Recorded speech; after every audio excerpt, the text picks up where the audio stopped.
Get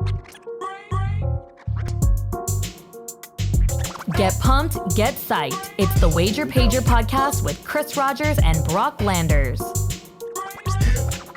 What's up, guys, and welcome back to the Wager Pager podcast. You guys know what we do. We talk sports gambling, make picks, and conduct must-hear interviews with some of the sharpest minds in the sports betting industry.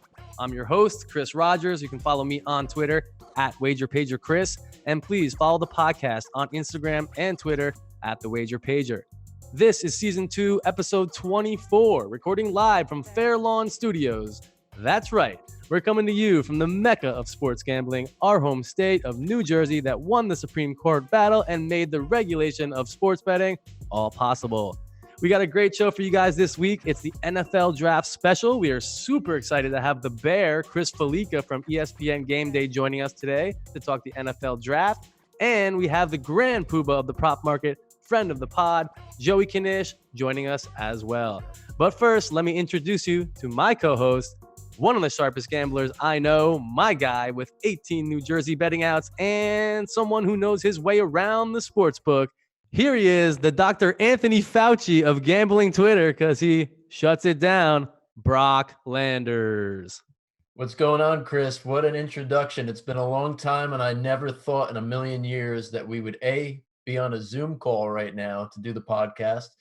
And I also never thought I'd be compared to Anthony Fauci. Insane.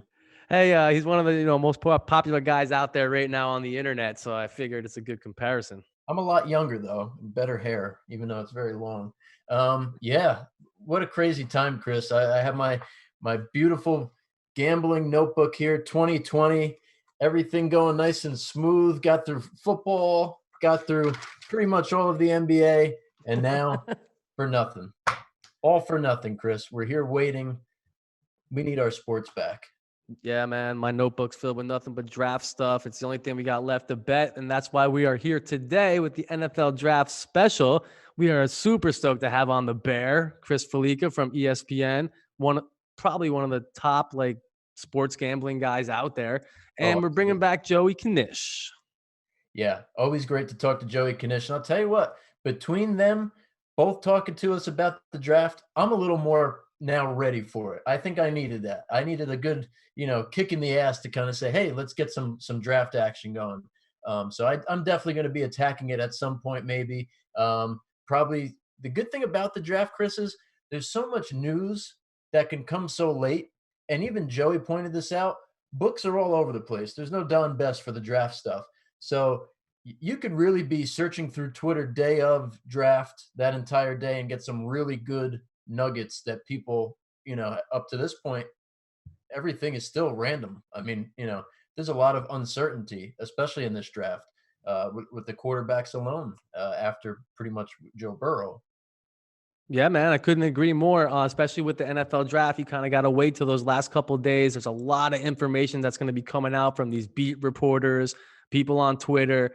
I put down a couple tastes on a couple little things here and there, but I'm probably going to wait till Monday or Tuesday to throw down most of my bets for the NFL Draft. But that brings up another question for you, Brock. Mm-hmm. I mean, traditionally, how much do you throw down on the NFL Draft? And are you going to be betting it more this year just because of the quarantine? The thing is, Chris, I've kind of already made up my mind that until sports are completely back in full swing, I'll probably take a break from betting. I don't need to do it and this and that. So it's one of those things where historically not many, memorable drafts for me, but there is one story that I can definitely share. It was the Baker Mayfield draft a couple years ago. A lot of uncertainty about who was going to go first pick, if you remember. And that morning, I'll never forget, I remember going on Twitter and seeing some reports starting about Baker Mayfield possibly being first overall. We knew that it was pretty much going to be Saquon second. I believe that was still pretty much kind of a thing. And the Baker Mayfield news slowly started that morning. And I remember going at the time, this was, I think, pre-legalization still. I could be wrong. I think it was 2018 draft in April, and I want to say maybe May they came, right? You would probably know better on that. Yeah, it was the year before. Okay, yeah. So I was still just using my 2 or 3 local outs that I had, and I check, and one of them already made the switch hearing the news. So Baker Mayfield went all the way down to I think 4-1 or 3-1. And I still had one book that had him at 12-1. So I was only able to put $200 on it. But long story short, more and more information started coming out, and I was able to max bet it before the line switched. And I was waiting and waiting for that first name to be called. And sure enough, it was Baker Mayfield. And pretty cool text from the bookie that Monday. Say, nice hit. And he paid up. Everything was good. Pretty much furnished my living room. So that was cool. And Nice. I always have a soft spot for Baker Mayfield. Yeah. Yeah, man. I think it was Schefter that broke that news that day. So a guy like that puts something like that out. You got to know that it's going to happen, man. And that's exactly what you were talking about. Wait until the end to put in these plays. Absolutely. Definitely keep that Twitter feed open. Follow all these writers. The thing is, too, though, there's a lot of smoke screens out there, as we know.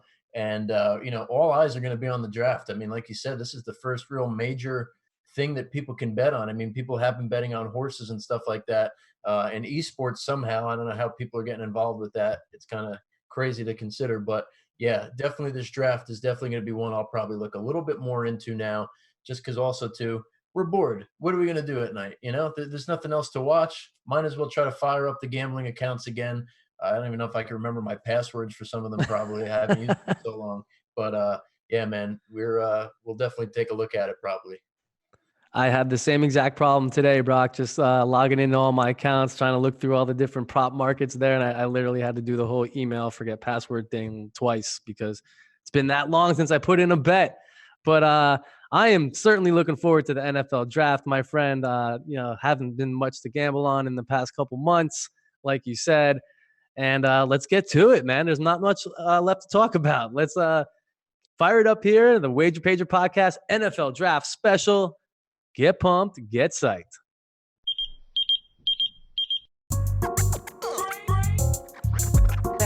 We love betting on sports here at the Wager Pager Podcast, but that's not all we bet on. Predicted.org is the stock market for politics. You can make real money predictions on everything from the 2020 Democratic vice presidential choice, congressional actions, Trump administration policies, and much, much more.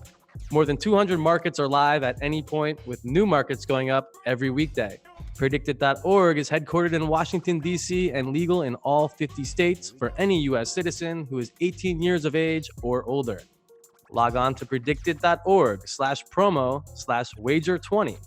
That's predicted.org/promo/wager20. Think you know politics? Put your money where your mouth is. Be sure to visit predicted.org today.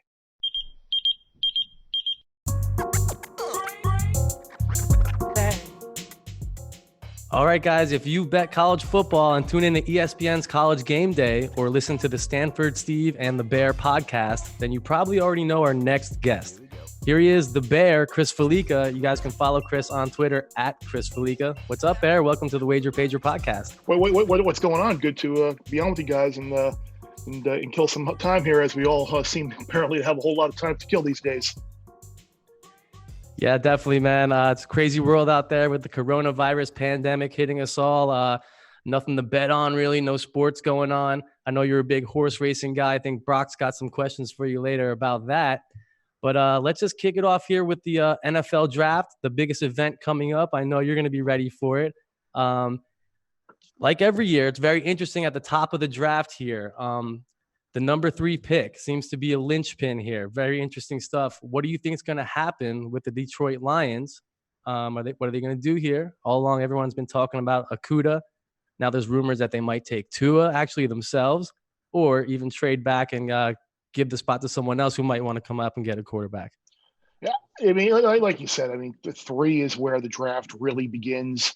And if I'm the Lions, obviously you're going to start the Tua conversation just to try and get someone, whether it's the Dolphins, the Chargers, or someone else even further back to jump up to 3 and give you an extra couple of picks there when you really probably have no intention of taking Tua to begin with. But you've got to play the game and try and maximize your draft capital and your draft spot to help your franchise the most. I think people forget how well Matthew Stafford actually played last year when he was healthy. So I don't know if I'm the Lions, I'm not taking Tua there. I'm going to try and see if I can get the Dolphins, the Chargers, or someone to trade up. I mean, Akuda is a natural pick for a team that's lost a lot, including Darius Slay and some other guys. But who really knows? I mean, I think the Lions have proven over the years that they're a franchise that could certainly go in some surprising directions on draft day over the course of many years. So who knows what Matt Patricia and that organization ultimately is going to do? But I would think Akuda would be the pick here if they can convince the Dolphins or the Chargers or someone to move up. All right, very cool, guys. You guys are listening to the Bear, Chris Falllica, here on the Wager Pager podcast. Chris, tell us, there's a ton of good wide receivers in this draft, and it's pretty bunched up here at the top. We got Jerry Jeudy, CeeDee Lamb, and Henry Ruggs all positioned to be the top three receivers. Who do you think is the best out of that three, and how do you think they're going to fall kind of in draft order? I think Jerry Jeudy is the best of them. I know there are some people out there with some analytical type measures that think CeeDee Lamb is the best of the three. But I just watched Judy's route running. I watch his ability to catch the ball in stride. Yeah, you can say that he's been running wide open at times, but can't you say the same thing about CeeDee Lamb against some of those Big 12 defenses and some of those offensive schemes that they have as well? I'm certainly not trying to take anything away from Lamb or Jeudy, but I think Jeudy, I mean, I've heard some people compare him potentially to a Marvin Harrison type player, which is fantastic.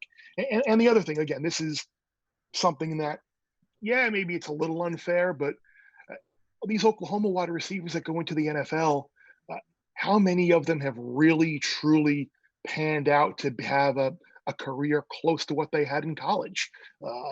I would maybe be a little bit concerned about that. But again, Lamb looks like a different type of player in terms of his yards after the catch and his strength as well. So if it were me, I'm taking Jeudy, but I certainly wouldn't argue to take Lamb. I would say this, though. I think the depth of the wide receiver group here, I would think you're going to see a lot of wide receivers come off the board, probably either later in the first round, early in the second round. I don't know what type of props are out there on wide receiver totals for the first round, but I think the depth of this class, obviously, with someone like Jefferson and Ayuk and Pittman from USC as well, there are a ton of guys out there. So it could be a situation where a team that I'm a fan of, I'll use for an example, like the New York Jets, who have a ton of needs, including wide receiver, including offensive line. Maybe they're in a position where, because of the number of wide receivers that they can get, you take it off and you pass on someone like Jeudy or Ruggs or Lamb, where they're picking at 11, and you take an offensive lineman, whomever it is, if it's Wills or Wirfs or whomever might be there, and then you take a wide receiver who might be still around at the top of round two. So I think the abundance of wide receiver in this draft is going to create some interesting strategies for some teams with a lot of needs, including that group. Hey, Bear, I got a little sniff on CeeDee Lamb under pick 12.5, so I wouldn't mind to see the Jets grab him there. Yeah, I've heard. I mean, he's been associated with the Jets. He's been associated with the Jaguars as well. And like I said, I think there are a lot of teams that are very high on him. So I have a hard time seeing a wide receiver go in the top 10. But again, teams might just. It's interesting. I've seen some quotes out there about all these mocks this year and how these mocks are way off. So we'll find out what happens on Thursday and Friday night. But again, typically a top 10 pick on a wide receiver doesn't happen very often. And I guess we probably shouldn't be surprised if something crazy happens on Thursday night, and there could potentially be a run early as well. I happened to look it up just now while you guys were talking, and right now it's 5.5 over under for first round wide receivers with the over like minus 260. Yeah, that's juiced pretty good. But I mean, you've got the three for sure with Ruggs, Jeudy, and Lamb. I would think Jefferson is probably a near lock. And then if you just got to get two more between Ayuk, Pittman, Mims, yeah, it seems like a lot of juice to lay. But I think because of and we were talking about this on Daily Wager a couple of weeks back with some of these first round props, because you're not going to have a run of quarterbacks in the back, and you're going to get the four, and that'll probably be it. You're only going to get maybe one running back at most with Swift, probably you're going to get a lot of wide receivers. You're going to get a lot of offensive linemen. The picks got to come from somewhere. And if there aren't going to be any running backs, quarterbacks taken, I think wide receiver will probably be the group that would stand to benefit the most that total. And that 264 was at Pinnacle, by the way, Chris. Okay, well that's a good one to trust. That's the sharpest books in the world there. So that price is probably not going to find a better one out there than that. Very cool. Speaking of player count, I know another big prop a lot of people are looking at right now is how many offensive linemen are we going to see selected go off the board here in the first round. The over-under is currently like 6.5 here out in Jersey. I know some people got it last week at like 5.5. There could be upwards of maybe 7 offensive linemen taken in the first round. What do you think, Bear? Yeah, again, I think you're probably looking at a guys like Austin Jackson, who I've heard some people like him, some people don't. A guy like Josh Jones, who I think will have some concerns about it. I think it ultimately comes down to 1 or 2 of those guys going in the first round. But again, like we were just talking about with the wide receivers, if you're not going to get Swift, Dobbins, Taylor, Edwards-Helaire in the first round, or you're not going to get Eason in the first round to give a 5th quarterback, some groups got to get taken. And I would think the offensive lineman, again, would be a group that would benefit. So I would tend to lean over the total on that as well. Hey, and look, you guys know and listen and watch my thoughts a lot. I am not an over type player. I'm more of a contrarian. I like to play under, and kind of a lack of achievement, I guess, would be the way my mentality goes, because people love to see the over, people love to see big numbers. But I think here, with the information you have, that's probably a spot where you go over the wide receivers and over the offensive linemen. Yeah, looking at Pinnacle right now, they have, it looks like over 5.5 offensive linemen minus 610, under 5.5 plus 375. Yeah, so for 6 to, I mean, I'm just going to pull up Mel's mock draft with linemen right now, and you've got Cesar Ruiz. I'm gonna work it from the back. You've got Thomas, you've got Wills, you've got Becton, you've got Wirfs, and you've got that's 5. So that's Mel's only got 5. So if you like the over, I mean, if you like the under, then maybe plus 370 might not be a bad play there. Okay, we're writing that down right now. How about the interest? Again, but he does have at the very, very top of the second round, he's got Jones and Jackson going. So very easily, one of those two could slide into the back end, and that could give you 6 and go over. But at that price, that's a lot to lay. Yeah, I'd rather lay 600 on Clemson winning the ACC than I would 6 offensive linemen going in the first round. Definitely. Yeah, might have to take a flyer there. What about the interesting case of Mr. Derek Brown, widely regarded as the best defensive tackle in this draft class? A lot of people think he's going to go top 10, like me. A lot of people think he might go to Carolina at 7, even maybe if Detroit tries to do something crazy at 3. What do you think about Derek Brown and where he's going to fall? I love Derek Brown. I know most people are infatuated with Chase Young, and obviously his physical ability and skills are great. But Derek Brown was just as impactful, if not more impactful, I think, on the interior of that defensive line at Auburn last year than more people realize. Maybe he's not going to be an up the middle type pass rusher and get you 8, 9, 10 sacks every year, but he is going to be a guy who takes a lot of double teams and really can disrupt the middle of that line and disrupt a lot of running games. I love Derek Brown.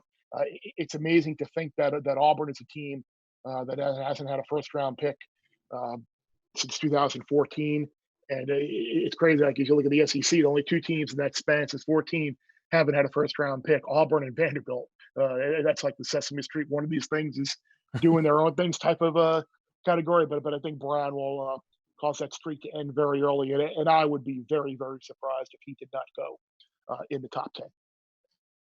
Very cool. What do you think is going to happen at number 4 with the New York Giants? Everyone was saying for a while they're going to go defense. Isaiah Simmons was a popular pick there, but now it looks like they might be going offensive tackle. We're hearing Tristan Wirfs.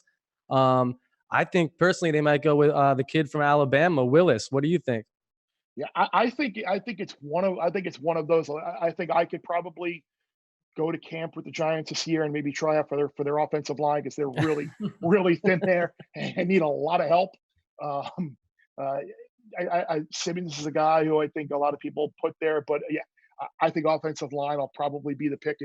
And I know there are some books out there. I don't know what one it is, but a buddy of mine said he found somewhere the other day Wills at 20-1 to be the first offensive player taken in the draft, which or second offensive player taken in the Yeah. draft rather after Burrow, which if Plus 230 or something like that.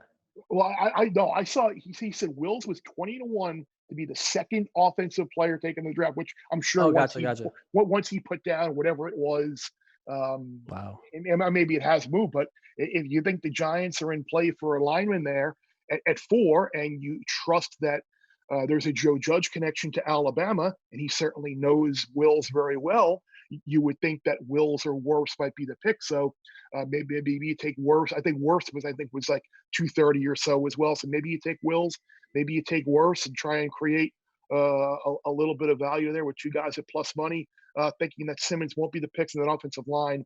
Look, you've got your running back for the future in Saquon Barkley. You got your quarterback for the future, you think, in Daniel Jones. Now you need to help that offensive line and help both those guys out. So I think offensive line will be the pick there, and whether you like Wills, whether you like Worse. Okay. We talked about all the wide receivers. This draft is chock full of them. I got a couple names here. I'm thinking they're going to go first round. It might be part of that group that you referred to earlier. Brandon Ayuk and T. Higgins. You think those guys are both first rounders? I think Ayuk definitely is. He's a guy also that really helps in the kickoff game. I know that area has kind of been um, mitigated a bit by some of the rule changes in the NFL, but he is a guy who can have a Cordero Patterson type effect on the return game in the NFL. I really like Ayuk. He's a big threat guy. Higgins, I think, is one of those guys who could be one of the final couple picks of the first round, or a very high pick in the top of the second round. Um, Again, I think that isn't Higgins' draft position like 30 and a half or something like that. It's something close there, or he's like a borderline Yeah, favorite he's to right go. there. Yeah, so of the two, I like Ayuk a little bit better, but I certainly think there is a chance both go in the first round. I think Ayuk definitely will go in the first round, and Higgins, if he doesn't go at 30 or 31 or 32, I don't know how he fits into the Chiefs offense there with Mahomes, if that's the type of guy that they would want on that offense or not. The 49ers obviously need a wide receiver. We'll see if they take one as well. But I would think some of these teams, whether it's the Packers at 30 or the Bengals, if they're going to get Joe Burrow, another weapon outside AJ Green, or the Colts if they need another wide receiver. I think there are certainly a lot of spots at the top of the second round if the Packers indeed pass on a wide receiver at 30. Very interesting stuff. Go ahead, Brock. Any thoughts, Chris, on the second quarterback off the board? We're hearing a lot of this week has been a lot of Tua back and forth with Herbert, and who do you think ends up going where? You both watch a lot of college football. I watch a lot of college football. I know Tua has these injury concerns, but if you watch college football over the last 2+ seasons, and you think Justin Herbert is a better quarterback than Tua Tagovailoa, I don't know.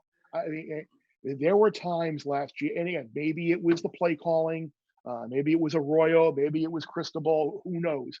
But there were times that Oregon last year appeared to not even trust Herbert to throw the ball. Remember the Arizona State game, which they lost, the Pac-12 championship game, the Rose Bowl. There were two. I mean, Herbert was the MVP of that game because of his legs and his running ability. I mean, I don't think he threw a pass in like most of the second half until that unbelievable pass he threw on the third down play on the final drive, when all they really need to do was run the ball to run the clock out. But I would take Tua. People again talk about, oh, the Alabama receivers are wide open, but again, if you take Tua and he doesn't pan out, you're as a GM or a front office guy, you won't get fired for that. If you pass on Tua and he turns out to be great, and you're trying to be outsmart yourself and outsmart everybody and take Herbert, and he turns out to be a not a bust, but doesn't pan out to be what you thought he was, and you set your franchise back. That's the type of move that's going to get you fired.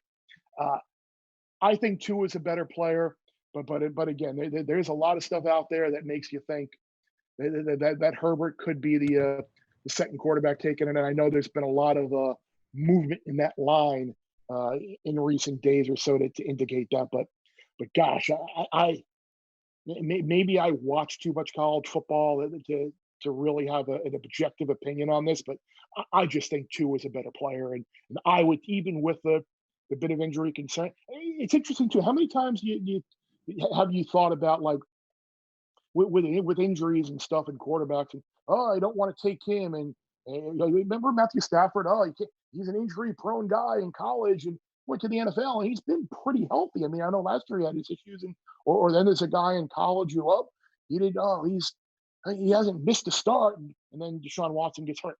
So injuries, it's totally random, and I would take Tua. Yeah, currently seeing right now at FanDuel here in New Jersey, they actually have a matchup prop between the two, and right now Justin Herbert is -118 to a -108. So very interesting to see how that's going to end up. That's a Nice straddle there. yeah, yeah. So Chris, we know that you're a big time horse racing fan, and that's pretty much one of the first things I grew up betting was horse racing, and I still love Triple Crown every year. And with all this stuff that's going on, we got the Derby now going on in September.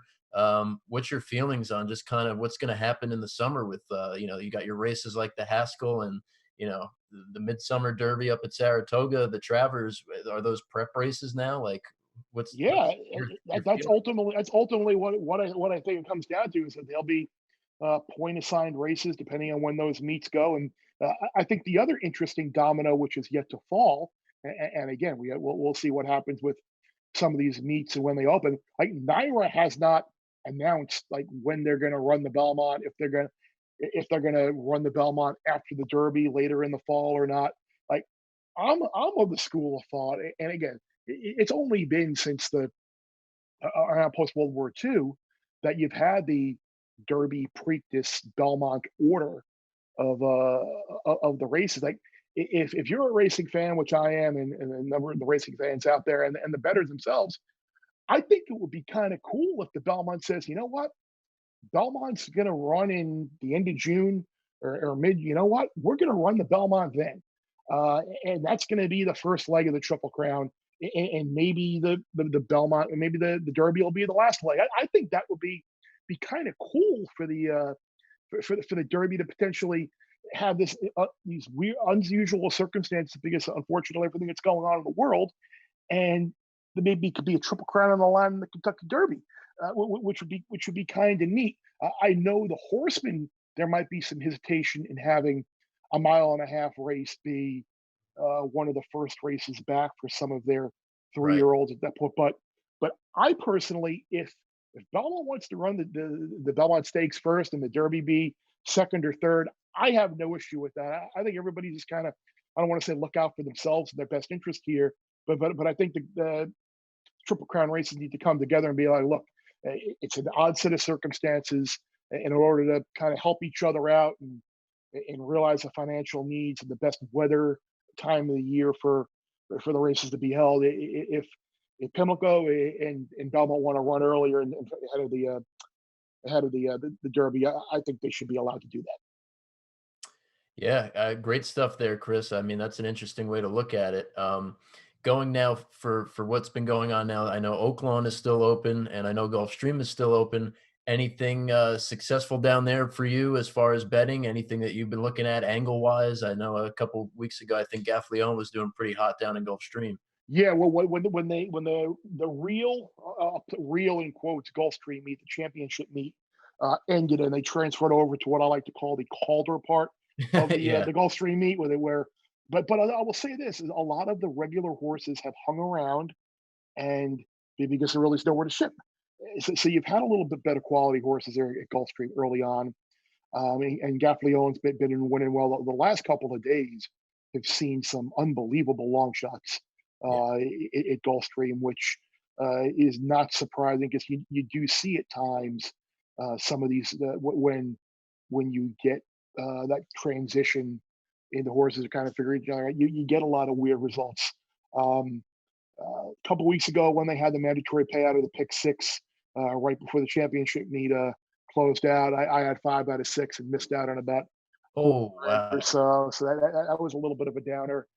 Missed qualifying for the NHC last week when I had a nice horse in the slump at Gulfstream. Led every step of the way, underwent really fast fractions, and then got beat at the wire. And that cost me. I finished 4th, and there were by like $3.20, and there were 3 seats up. So I'm going to take another shot this afternoon in the qualifier and see what happens. But Oaklawn has been okay. Gulfstream's been a little dry, I guess would be the right word to say over the last couple of weeks. Stay segued over from the championship meet to the regular meet. All right, guys, that was the Bear, Chris Fallica from ESPN's College Game Day and the Stanford Steve and the Bear podcast. You can follow him on Twitter at Chris Fallica. Chris, thanks so much for joining us today. Stay safe out there and good luck betting the draft, man. Yeah, you guys do the same. Great talking to you, and hopefully at some point during the fall or winter we'll have some college football to talk about, and I can certainly pop on and chat with you guys again. Absolutely. Appreciate it, Chris. Take care, guys. Thanks.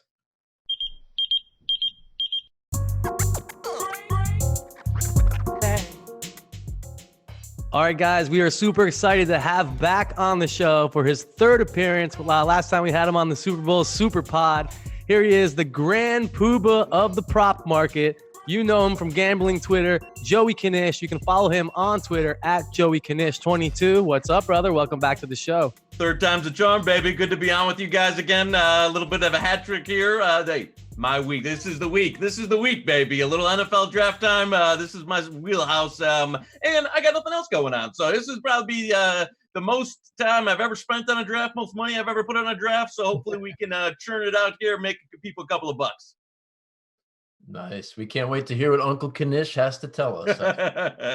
Yeah, we're recording here on a Sunday, so we're about 4 days out from the draft. Knish, I'm sure you've been studying all the different markets. We're looking at books here in Jersey. I know you're up on Pinnacle and stuff like that. What are you betting that other people aren't talking about? I know you're the king of the prop market. Everybody's looking at the same stuff. Give us something obscure to throw down on. No, you know what? That's what you first off, to touch on your point right there, you said it. And the reason that I've been able to be, effective in years past and this year is having access to all these different places. So I've been able to get down in Jersey at a lot of the domestic shops, get down offshore at a lot of the old school offshore places, and the PPH accounts, your locals and that. So to me, if as long as you're able, and that's not easy. It took me some logistics to be able to put all that together, to be able to get down bets in Vegas and Jersey. But this is the market. There's no Don Best. There's no odd screen. There's no real linear odds where everyone's going to be able to say, oh, DraftKings has got that, but FanDuel's got that, and they're going to copy each other. Where on an NFL game, it's basically a line moves and everybody copies it in 30 seconds or 5 minutes at the most. This is where you can be effective, the most effective with shopping around is this kind of event. And there's no books. I've never seen this many draft. Last year, the draft, a lot of books were kind of tired of taking a red number on the draft, so you saw it kind of pull back. This year, they almost had no choice. So it was just a massive scale, ton of options. But to answer your question, one that I like that's still available out there is a little sprinkle on Derek Brown to go 3rd, or the trifecta. A couple of the FanDuel, and I believe DraftKings has it as well. I played it at one of the offshores, but there's a trifecta where you can bet 1st, 2nd, 3rd pick to go in order. We know pretty much, 99.99%. Burrow's 1, Young is 2. So you've got the first 2 pieces of the trifecta there. I sprinkled some there was earlier in the week, there was a Brown 40-1. I'm still seeing out there in Jersey land, 10-1 or above, 10-1, 15-1, 20-1. If you can get basically all of the group think around, Lions taking Okudah, and they still might very well take Okudah at 3. But for the most part, he's lined at, even money or plus 110. don't touch any of that, because that's just basically working off of a lot of assumptions and no real info. They've got a need on defensive line. He's the number one defensive lineman, and that is absolutely worth a sprinkle. They've talked about trying to trade back. It's very easy to say we want to trade back, harder to execute. So I don't bet a lot of stuff on the presumption of trades. I think the Lions will probably end up having to stick there, especially without, a lot of teams chasing a QB. And Derek, it's either going to be, for me, it's Okudah or Brown for them. So if you can get Brown at 10-1 or better to go third, or bet one of those trifectas, I love a little sprinkle apiece there. Very juicy stuff there, Knish. You're leading me into my next question, actually. It seems like the number 3 pick here with your Detroit Lions seems to be the linchpin of this draft. Whatever happens there, the dominoes will fall afterwards. I think Brown is a nice little sniff there to maybe take a look at. What do you think about them actually taking Tua now? People are talking, there's some rumors that they might even take Tua themselves and not trade out. You know what? I had heard, and I had a couple people tell me that was being talked about in the room. Number one, the Lions, since Bob Quinn took over, have been airtight with leaks. They're not a team that leaks a bunch of bad info. They're not a team that has, a ton of scouts leaking stuff. They've been super, super airtight with information. So I tend to not really, lean into too much a lot of the word around what's going on with the Lions as far as their draft. It would surprise me from the fact that they've still got you can't get rid of Stafford. He's got a player option. He would have to opt out of that next year, or you'd be on the hook again for a ton of dead money. Also, Quinn and Patricia I think they're a losing year away from probably getting canned, at least Patricia for sure. So for me to take a quarterback who's not going to play for your entire season in the 3 spot when your jobs are on the line in a lot of cases with this season would be surprising to me. Doesn't mean it can't happen, but I haven't wagered on any of that as far as Tua going 3. That would surprise me a lot more than Tua dropping out of the top 10 completely with a lot of the word that's coming out around the league. Yeah, Knish, we have in New Jersey on FanDuel, we have a prop right now. You can do a matchup prop, Tua and Herbert. And right now, Herbert's in the lead, -118 right now, currently, -108 for Tua. What's your feelings on that as far as Herbert going second? Unless this is a lot of team. I mean, you've looked in. Bob McGinn had an anonymous, scouting. He's got a lot of connections in the league, and they did like a 1 to 10 of what's your injury concern with Tua, and the aggregate rating was 7.6. So you've heard a lot of teams that basically have him red flagged. I think there's a handful of teams in the league that have him completely off of their board. Also, there's, you're reading on this injury, he had the trauma surgery. Even though he's back to throwing again, you don't get a good sense of whether that player will have like a lasting arthritis or any of that in that hip for 9 to 12 months. And you couple that with the fact that teams weren't actually able to get their doctors in front of them and be able to do like a full-scale inspection of him. So I think the Finns are going to take a quarterback, and I think they're going to take Herbert over Tua. And unless the Chargers make a move to 3, which I wouldn't expect, I would lean Herbert. They're still at that price. I know that's been plus money for going back a couple of weeks, but even at -118, I still think it's a safe bet. Right now I put it at more than 50-50 that Herbert goes ahead of Tua. Unless the Dolphins have been playing a long-term game here with the info they're putting out, I think they go Herbert. Don't have a great sense of what the Chargers do, but unless they were to jump up to 3 or something, which I wouldn't anticipate, I think Herbert goes 5 to the Finns, and you'll be able to cash that right there. Nice. Yeah, definitely seems like the Finns are leaning towards Herbert at this point. Joey Knish here, guys, on the Wager Pager podcast. Tremendous info as usual. There's a draft here out in Jersey we're looking at from DraftKings. Something I might throw down on here. Number of running backs in the first round. We got total running backs drafted in the first round. 0.5 is plus 180 on the comeback and a -225 to go over. I think there's going to be none. I would lean towards none, but at those prices, that would be a stay away for me. I think when you get into the last, so there's not going to be a running back in the top 20, I would almost say with assurance. So when you get into that last 10 to 12 picks, or what's more than likely 5 to 6 picks, you're adding in a ton of variance there. There, you're not really betting on certainty of certain players going, X at that point. You're more trying to look at, the probabilities, what's a good price. I wouldn't lay that kind of, even though I would say, maybe I'm, 55, 45, 60, 40, that there's no running back in the first round.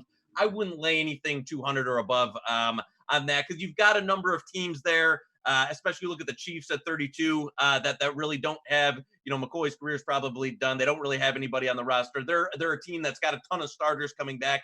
They could use, a pass catching running back there. There's basically the teams that are in that last five there, I would be a touch worried about, as far as sneaking up. Do I think there's going to be one? No. But that's not one I'm willing to lay, huge chalk on of minus 200 or above, that there's not going to be one. So at that point for me, it's a stay away. But I would definitely lean towards your side as far as what's going to be the end result. I'd lean towards no, more so than yes, in terms of there not being one, but not 100% bettable for me at the current price there.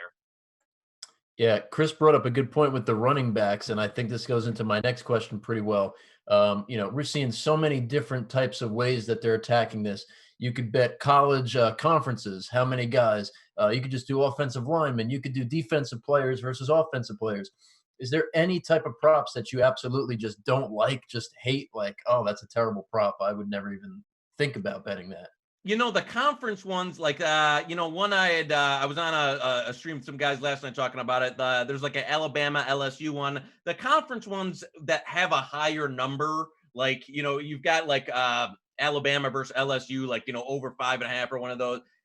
When you start getting into the 4 or 5 player range, you start bringing in the back half of the draft and a lot more uncertainty around these players, where guys that, like a Trevon Diggs, a Patrick McQueen, guys that are Alabama, LSU, that, a lot of mocks might have them end of the first round, but there's such a high variance there that I think you're kind of speculating without a lot of solid info there. So to me, if you're going to do a conference run, especially, that's one where I've got to feel I like it at lower numbers where there's more certainty, like, a Clemson or an Ohio State, where you've got basically, I laid some Clemson plus a half minus 200 this week. Once the news that AJ Terrell was looking towards being much more of a guarantee for the first round, even maybe in the teens, because you've got Isaiah Simmons from Clemson, that's assured for the first round. Now you've got Terrell, and you've got the 2 Ohio State players that you expect to go in the first round.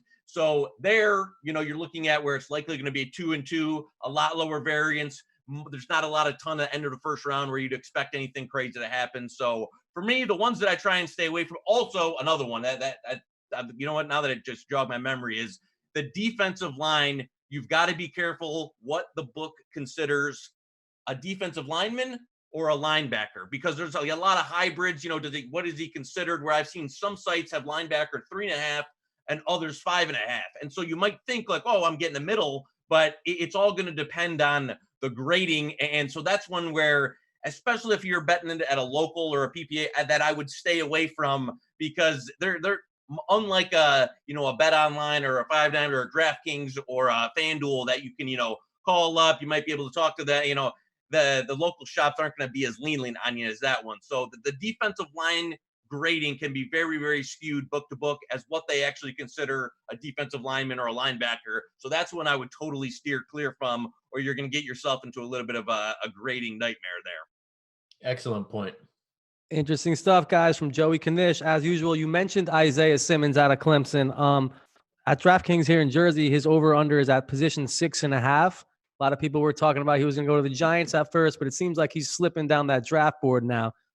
Maybe the over 6.5. What do you think about that?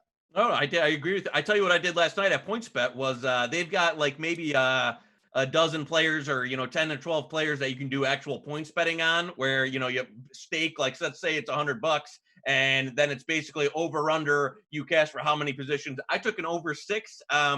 Thinking that, if he goes to 7, you cash for 100. If he goes to 10, you cash for 400, and that type of. So I think there's a real potential that you could see him slide, maybe to, even 8, 9, 10, or possibly in the early teens.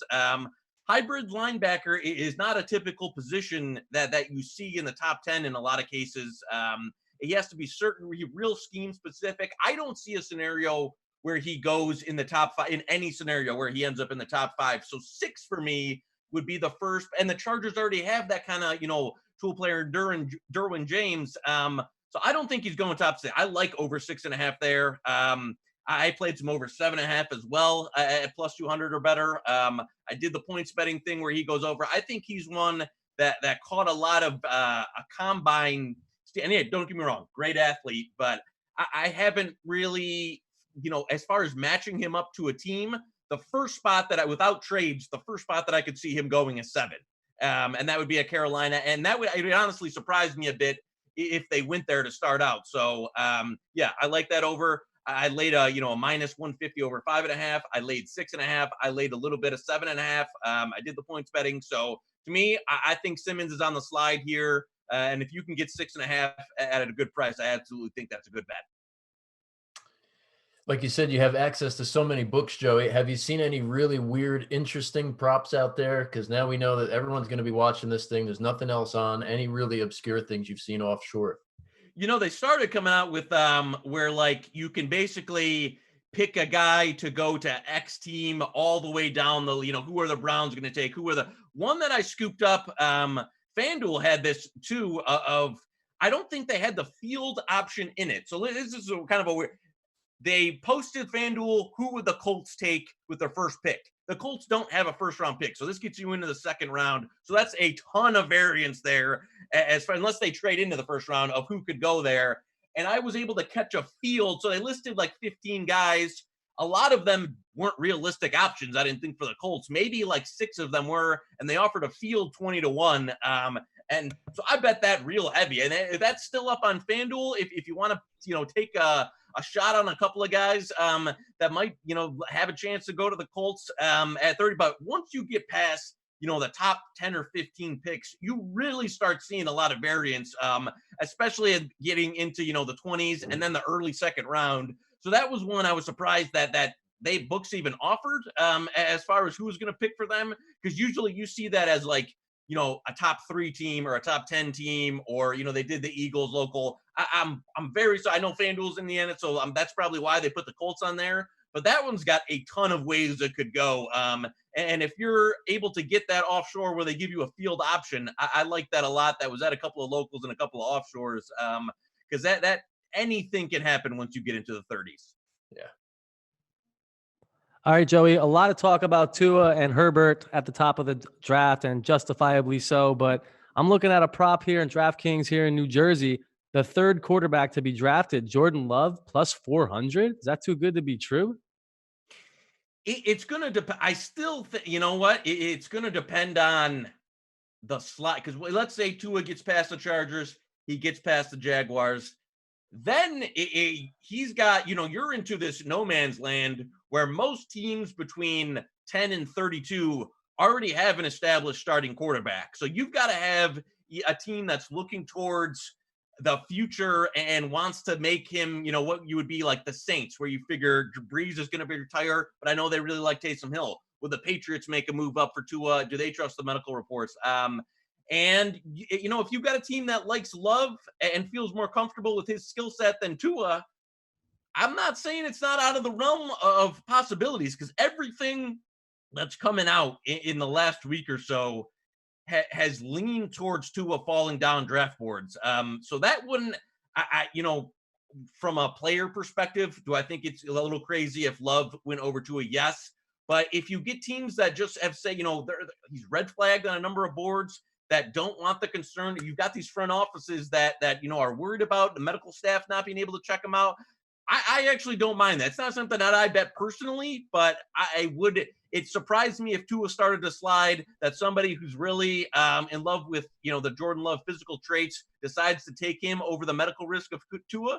No, I wouldn't. So that a month ago or during the season, you would have said that's, absolutely insane. Now, so much stuff has come out that teams are concerned with his medical that it's really no telling how far he could end up going, especially if he gets past the Chargers, man, because that you don't have a lot of teams that are the quarterback supply and demand is not what it typically is in a normal draft. You've only got a handful of teams that need a quarterback now, and then the rest are kind of like teams that would probably let them marinate for a year, and those teams want to contend. You say the Saints, want to be like, well, they'll take a quarterback because they know Breeze is leaving. They've already got Taysom Hill, and they want to win a Super Bowl this year, and you can get a player in the first round that can help you this year. So are you going to take a quarterback of the future that's got some uncertainty there? I don't know. So I'm not saying putting it out of the ballpark there, plus 400. Yeah, Knish, you know what? I apologize. I may have not explained that correctly. I don't want to interrupt you there because you had some nice nuggets flowing. Brock Landers can correct me if I'm wrong. I'm looking at DraftKings here. I believe it's third quarterback drafted in general, not even in the first round. Yeah, so I mean that would be like, because you've got Burrow 1, you would figure Herbert 2, and then in between Tua and Love of who ends up there as like that third quarterback between Tua and everybody's expectation is that Tua's 2 or 3, unless a lot of NFL people are giving up a lot of smoke.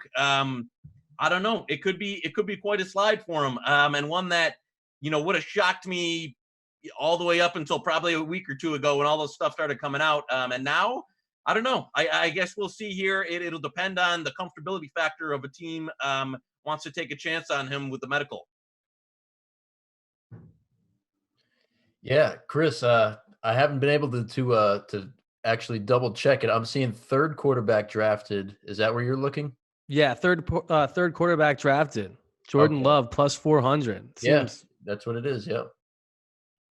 Very cool. Yeah. All right, Joey, I know you mentioned a lot of wide receivers coming off the board in this draft. I'm looking at 2 names that I think could be drafted in the first round: T. Higgins and Brandon Ayuk. So Ayuk's one. I faded a lot of Higgins round 1. I think that if you look at his, because it happened at a pro day, not even the combine, his athletic performance, you just don't see, especially in a loaded wide receiver class, you don't typically see a guy with his athletic splits go round 1. From his 40 time to his cone, it was just really, really poor all the way around. And so that, for me, in a class where you've got such a loaded draft, especially with the top 4 guys, I think he falls out. Ayuk's one that, has kind of been a late riser. He's got a great athleticism. He didn't put up, the numbers in college because he was in Jaden Daniels as quarterback, was a true freshman. He wasn't exactly, ready for the position. So he doesn't have the production of some of the other guys. I didn't touch Ayuk either way. I know some people, when it was 2-1 plus 200 to go first round, grabbed that, and that was a good bet. Right now, I wouldn't touch that. Higgins, no round 1. I took Higgins over 26.5. I took him over 27.5. I took no round 1 at plus money. That market's kind of been crushed at the moment, but I'm still not seeing scenarios where Higgins ends up in round 1. So there, if you can get a bigger price on Ayuk, I don't mind that. I would totally stay away from Higgins, and if anything, be willing to lay, a minus 150 that he doesn't go round 1. It just doesn't, it doesn't add up. His athletic profile mixed with the depth at wide receiver in this draft, unless somebody is totally, totally in love with him as a player, he doesn't fit the profile of what's typically a round 1 receiver. And you've got teams, it's such a deep class. I think you'll see those top 4 guys go, and then you might get a little bit of pause. Over 5.5 wide receivers is one that's gotten totally steamed, where now I'm considering coming back late here on an under 5.5 if I can get a plus 250 there, because I think you're going to see there's not a huge difference in a lot of teams' boards between wide receiver 5 and wide receiver 12, where you can wait till the second or third round and get a guy who has as much potential as wide receiver 5. So for me, I would stay away from Higgins. If anything, go no on round 1. Ayuk, I think, is a coin flip right now.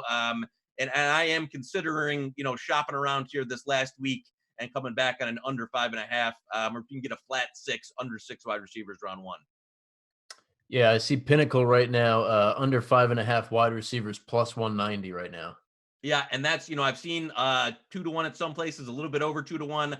I think 250 there's my buy price, or I go, minus 110 on an under 6. I cannot see 7. I just cannot see 7 wide receivers going. So for me, I think push on 6 is probably the worst. I think you'd see a run in the second round of wide receivers. But for me, I'll probably buy if I can find a 250 or just take a flat 6. Nice. Tremendous stuff, guys, from Joey Knish, as usual, here on the Wager Pager podcast. This draft class 2020 is widely considered to be very weak in the tight end area. Cole Kmet is the favorite across the board, minus 200. But who knows? Is there another name that could go before him? And if we're looking at that, there's some plus money on the board that could be pretty valuable. Troutman, Bryant, what are you thinking? This is probably my favorite one to sprinkle a couple of long shots where you break up a unit and either sprinkle, a quarter unit on 4 guys or a half unit on 2 guys.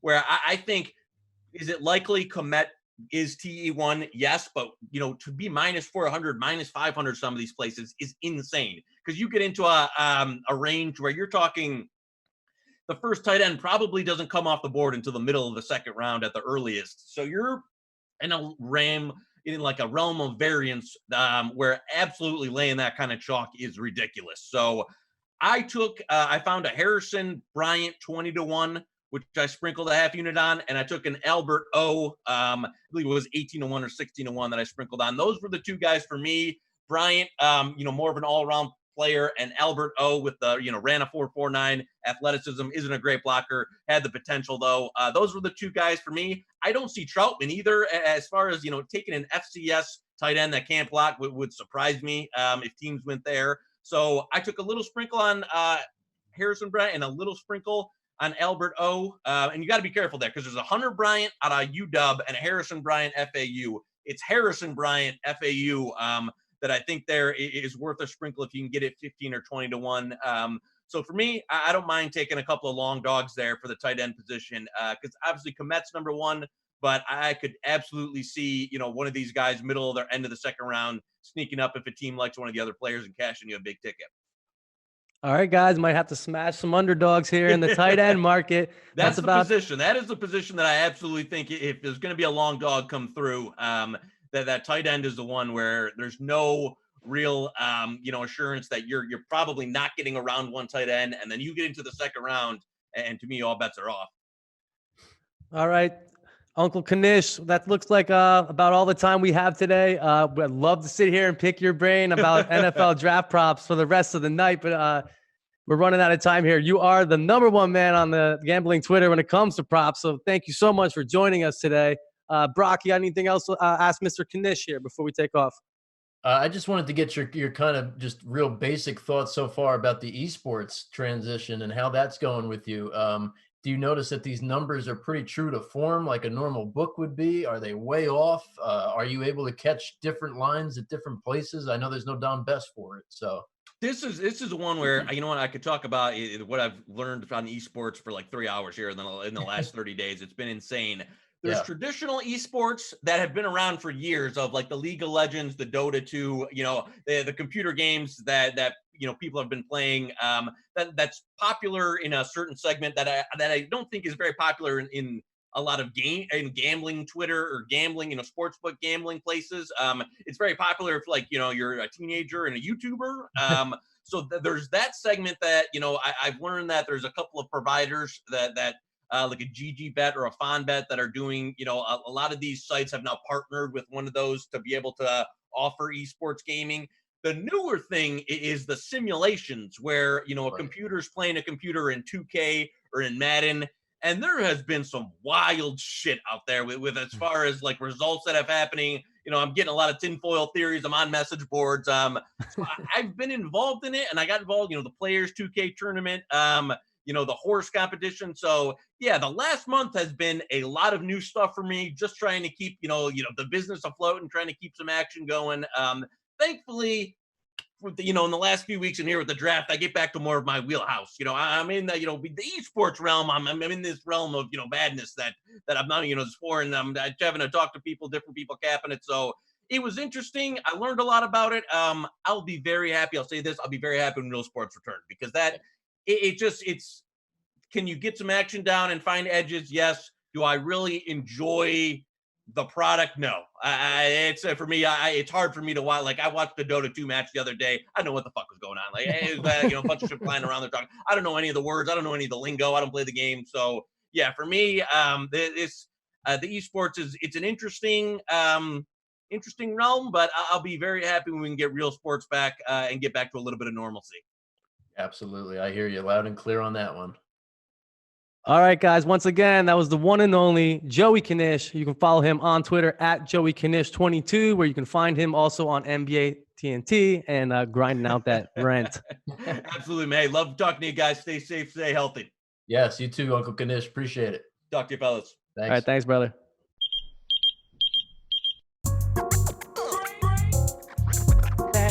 All right, guys, that's it for season 2, episode 24. Special thanks to our guests, The Bear, Chris Falllica, and Joey Knish. As usual, thanks to my co-host, Brock Landers, and thanks to the guys here at Van Voorst Films. And as always, good luck, happy handicapping, and may the gambling gods look gracefully down upon you. Thanks for listening, guys. Be sure to subscribe to the podcast on iTunes. Don't forget to leave us a review. And please tell all your friends about the Wager Pager podcast. And follow us on Twitter and Instagram at The Wager Pager. Also, if you or a loved one has a gambling addiction, don't be scared to seek help. You can contact the National Council on Problem Gambling at 1-800-522-4700. They're open 24 hours a day, and all calls and text messages are confidential. The Wager Pager podcast is co-hosted by Chris Rogers and Brock Landers, executive produced by Van Voorst Films, edited by Van Voorst Films, co-produced by Chris Rogers and Brock Landers, created by Chris Rogers and Mercedes Barba. Music by The Morose Project, produced and written at San Francisco Music Studios. Logo designed by John Carbonella. All picks are for entertainment purposes only. These plays are not financial advice.